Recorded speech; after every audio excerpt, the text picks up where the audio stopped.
सभी को राधे राधे।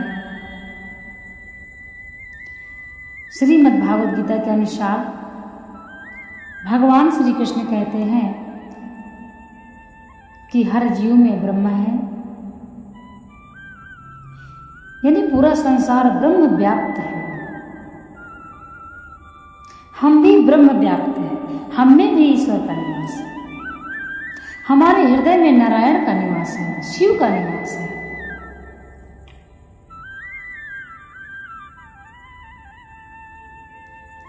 इसीलिए भगवान भोलेनाथ स्वयं शिव पुराण में कहते हैं कि मुझे मंदिर में मत ढूंढो, मुझे तीर्थों में जाके मत ढूंढो, पहले मुझे अपने मन में ढूंढो।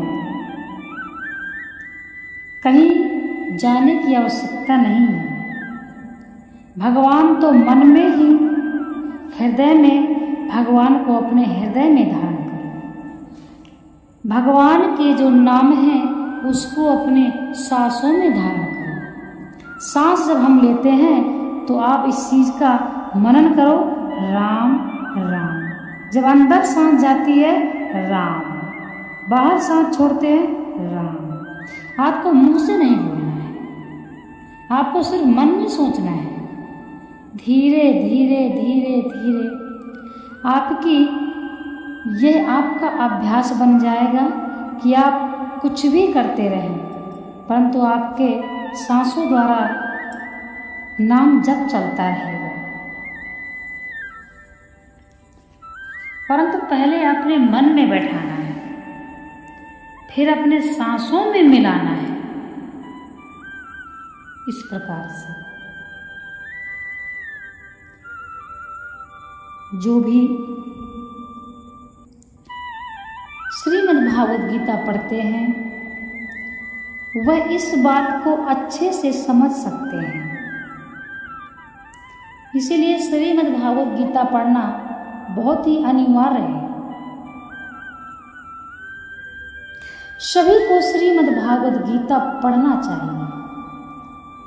श्रीमद् भागवत गीता कोई साधारण नहीं है। भगवान श्री कृष्ण की साक्षात अमृतमयी वाणी है श्रीमद् भागवत गीता।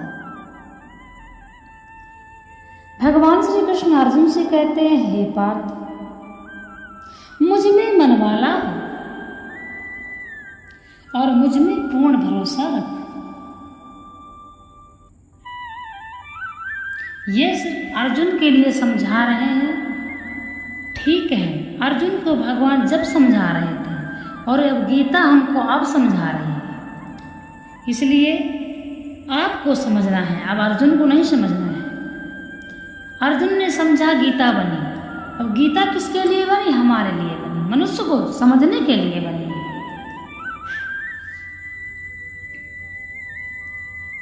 सभी को एकादशी का व्रत भी अवश्य करना चाहिए। जो भी व्यक्ति ज्यादा व्रत रखना की आवश्यकता नहीं है, परंतु एकादशी का जो व्रत है ये सभी को रखना चाहिए।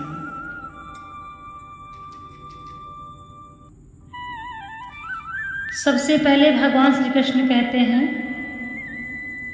हे अर्जुन, हर जीव में यानी कि हर जगह मैं हूं। तुम भी मैं हूं और मैं भी तुम हूं।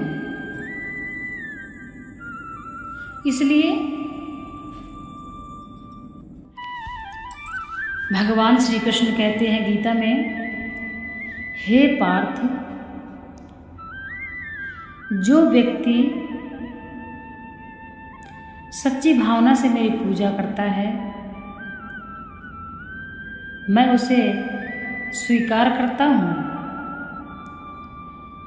यदि कोई व्यक्ति बड़े बड़े चढ़ावे मुझे चढ़ाता है एवं अभिमान वश चढ़ाता है तो मुझे कभी भी स्वीकार नहीं। दुर्योधन के पास अभिमान था, इसीलिए भगवान श्री कृष्ण ने दुर्योधन का निमंत्रण अस्वीकार कर दिया। मेवे मिष्ठान 56 प्रकार का भोग भगवान अस्वीकार कर दिए तथा विदुर के घर जाके भगवान साग खाए और प्रसन्न हो गए। इसलिए मनुष्य को किस बात का अभिमान है? सब कुछ तो हरि व्याप्त है। इसीलिए श्रीमद् भागवत गीता से हमको यह ज्ञान प्राप्त होता है कि हमारा जो जीवन है वो हमें किस प्रकार जीना चाहिए। जीव तथा मनुष्य में क्या फर्क है? यदि मनुष्य पशु पक्षी के साथ हिंसा करता है तो मनुष्य में तथा मांसाहारी जीवों में कोई फर्क नहीं है। यानी कहने का तात्पर्य है कि मनुष्य भी पशु के ही समान है।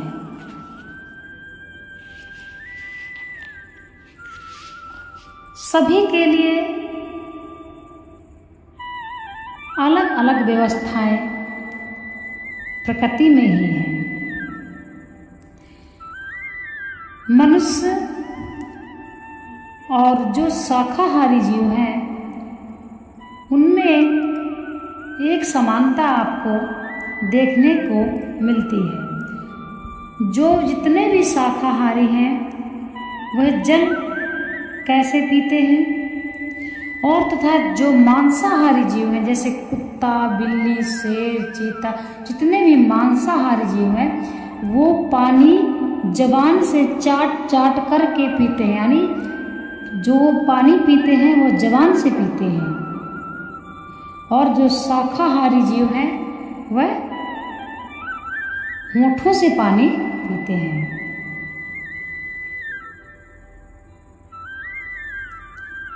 इसलिए प्रकृति भी अलग है, व्यवहार भी विपरीत है, परंतु प्रवृत्ति में बदलाव हो गया है। जो मनुष्य की प्रवृत्ति है वह बदल चुकी है। मनुष्य बहुत पाप कर रहा है। कलयुग में हर जीव बहुत ही कम हो जाएगा। कहते हैं कलयुग के अंत तक मनुष्य की आयु 12 साल रहेगी तथा गाय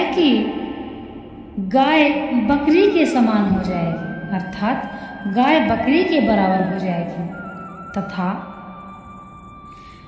चने के पेड़ के नीचे बैठकर मनुष्य विश्राम करेगा। इतना छोटा छोटा भी मनुष्य हो जाएगा।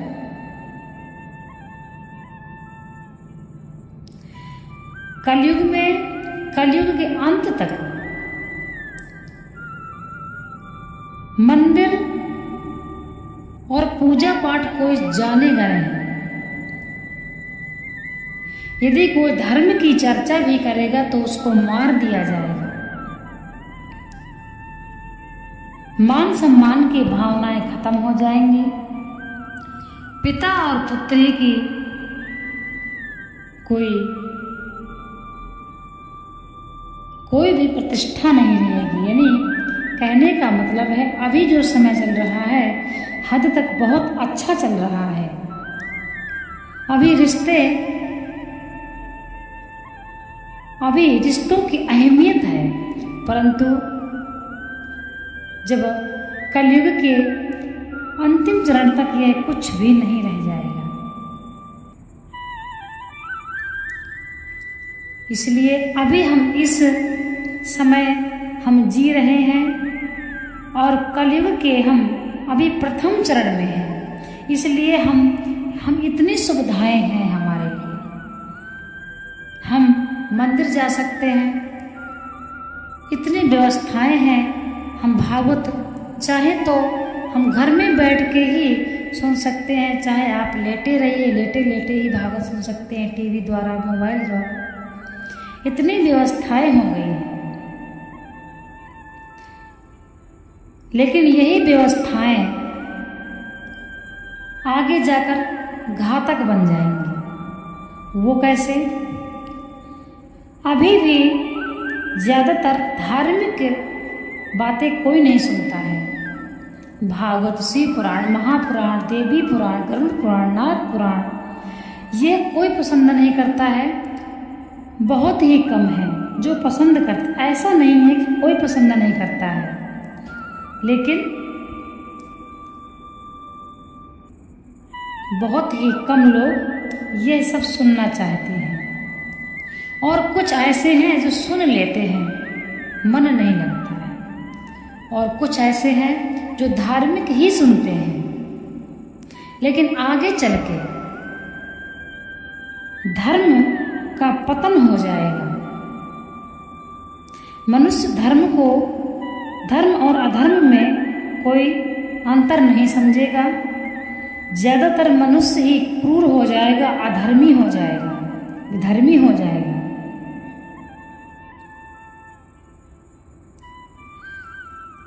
आज के समय में धर्म पर लड़ने के लिए, एक दूसरे को मारने के लिए सभी लोग तैयार हैं, परंतु धर्म को निभाने के लिए कोई तैयार नहीं है। हिंदू धर्म हिंदू धर्म हिंदू धर्म सब करते हैं, परंतु हिंदू धर्म भी सब कोई नहीं निभा पा रहा है। हिंदू धर्म में कितने संस्कार होते हैं, कितने कर्म होते हैं, ये सब धीरे धीरे समाप्त होता जा रहा है। तथा कलयुग का जो यह प्रथम चरण है, तो अभी भक्ति भाव से भरा हुआ है कलयुग, ऐसा नहीं है। अभी हम हिंदुओं के अर्थात भारत देश में ही सभी के हृदय में भगवान है। सुनते हैं, जो नहीं भगवान का भजन करते वो सुनते हैं दो तरीके से, या तो कोई करता है तो कोई सुनता है, बात एक ही है। इस प्रकार से जो भी हिंदू धर्म का पालन करते हैं, सनातनी हैं, सनातन धर्म को निभाना चाहते हैं, तो सबसे पहले सनातन धर्म का क्या कर्तव्य है? सबसे बड़ा पुण्य है किसी को सुख पहुंचाना, और सबसे बड़ा पाप है किसी को दुख पहुंचाना। इसलिए सबसे बड़ा पाप है किसी को दुख पहुंचाना। तो यदि आप किसी जीव को मार करके खाते हैं तो ये सबसे बड़ा पाप है। उसमें क्या है कि हिंदू धर्म में कोई मुक्ति नहीं पाता है। ऐसे हिंदू धर्म है, मान लीजिए कोई भी ब्राह्मण है, तो क्या वो ब्राह्मण है तो वो कुछ भी करेगा? कर्म से व्यक्ति को जो गति प्राप्त होती है, सद्गति प्राप्त होती है, वह मनुष्य अपने कर्मों के अनुसार ही पाता है। नसीब किसी का खराब नहीं होता। लोग बोलते हैं हमारा समय खराब चल रहा है, परंतु समय तो एक ही है, सबका समय एक है, लेकिन मनुष्य अपनी किस्मत को स्वयं लिखता है। हम इस जन्म में जैसे भी अपने कर्म करेंगे, मान लीजिए हमारे अंदर ये समझदारी है कि हमको ऐसा नहीं करना चाहिए, फिर भी हम ऐसा गलत कार्य कर देते हैं, और जो हमारा अगला जन्म होगा वैसे हमारी किस्मत लिखी जाएगी। तो हम अपनी किस्मत स्वयं लिख सकते हैं। आपके ऊपर है, आप अपनी किस्मत कैसे लिखना चाहते हैं। समय का कोई दोष नहीं है, ईश्वर का कोई दोष नहीं है। भगवान ने हमको सोचने समझने की क्षमता दिया है, हमारा दोष है। क्योंकि हम अगर किसी को मार रहे हैं तो हम जान रहे हैं कि हम इसको मार रहे हैं और इसका दर्द हो रहा है, लेकिन फिर भी हम उसको मार रहे हैं और हमको पता है कि ये पाप है। आप छोटे से किसी भी जीव को देख लीजिए, आप चींटी अगर मार्ग में जा रही है, आप चींटी को छुएंगे तो चींटी तुरंत वहां से भागेगी इधर उधर अपनी जान बचा के। किसी भी जीव को आप छुएंगे वह तुरंत तेज गति से भागेगा। क्यों भागता है? क्योंकि उसको अपनी जान प्यारी है। सभी डरते हैं, परंतु पशु पक्षी असमर्थ है इंसान के सामने।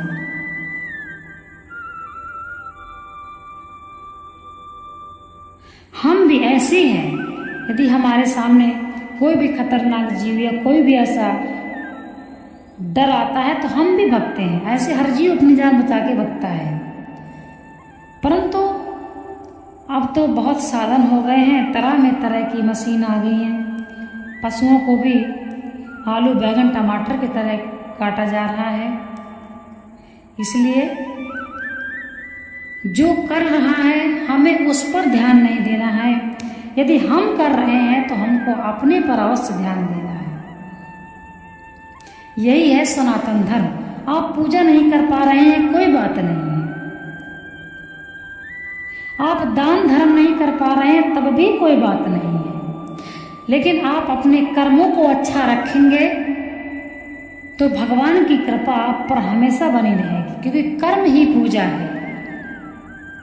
तो सबसे पहले पूजा, दान, धर्म, यज्ञ, कर्म, सबसे पहले अपने कर्मों को देखना है। इसके पश्चात हमको अगला कदम बढ़ाना है, क्योंकि कर्म ही पूजा है।